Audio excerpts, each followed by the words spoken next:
Fans waving Russian flags were detained by police after shocking scenes at the Australian Open.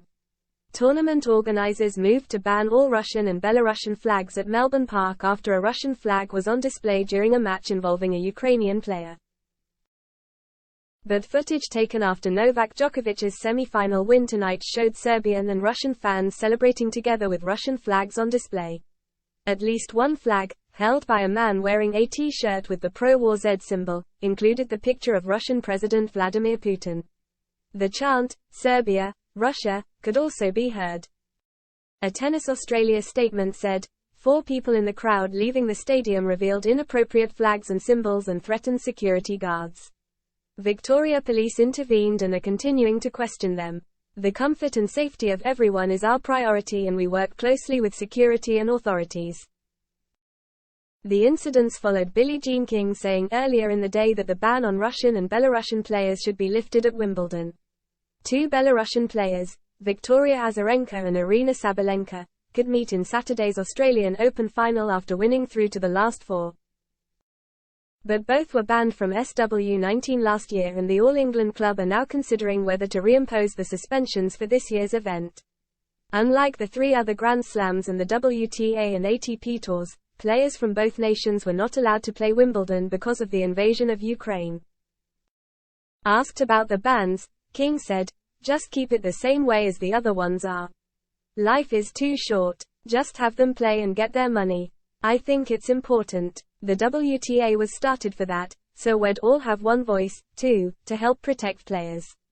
King, 79, was speaking at Melbourne Park with other members of the original 9, the women players who founded the WTA in 1970.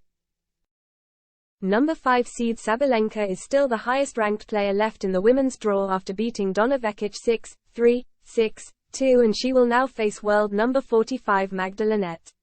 The Pole, who had never got beyond the 3rd round in her previous 29 Grand Slam appearances, sent home former world number 1 Karolina Pliskova 6-3, 7-5. Azarenka will play Moscow-born Wimbledon champion Elena Rybakina in the other semi. Asked about the possibility of an all-Belarusian final, Sabalenka said, "I really want it to happen. I know that Vika will do everything she can to make it happen. I will do everything I can to make it happen. It would be history." While Russians and Belarusians aren't banned from the Australian Open, Tennis Australia moved to ban the 2 nations' flags earlier in the tournament when the Ukrainian ambassador called for action after a spectator brought a clearly visible Russian flag to a match between Ukraine's Katerina Baindl and Russia's Kamila Rahimova. "I strongly condemn the public display of the Russian flag during the game of the Ukrainian tennis player Katerina Baindl at the Australian Open today. I call on Tennis Australia to immediately enforce its neutral flag policy," Vasyl Myroshnichenko tweeted at the time. Restrictions were then tightened to ban all Russian and Belarusian flags, with signs at the entry points to Melbourne Park now clearly stating the rule. "Our initial policy was that fans could bring them in but could not use them to cause disruption.